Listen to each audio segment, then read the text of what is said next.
زجاج گر کی دکان شاعری و ملائی، ستم ہے خوار پھرے دشت و در میں دیوانہ۔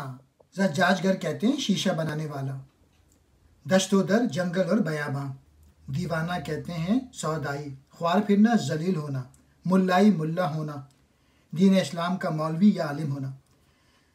آج کل کی شاعری اور آج کل کی ملائی کی مثال ایک شیشہ گر کی دکان کی طرح ہے، جس میں ظاہری چمک تو ہوتی ہے لیکن مضبوطی نہیں ہوتی۔ اسے جب چاہیں ریزہ ریزہ کیا جا سکتا ہے، لیکن ظلم یہ ہے کہ وہ دیوانے جو ایسی دکانوں کو توڑ سکتے ہیں وہ جنگلوں اور بیابانوں میں ذلیل و خوار پھر رہے ہیں۔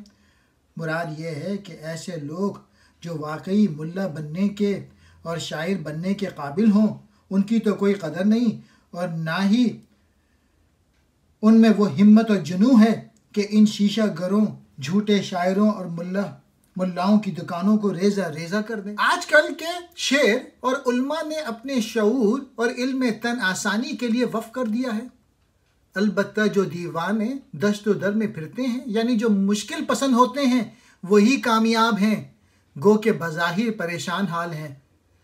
سورہ کہف کی آیت 60 دیکھیے۔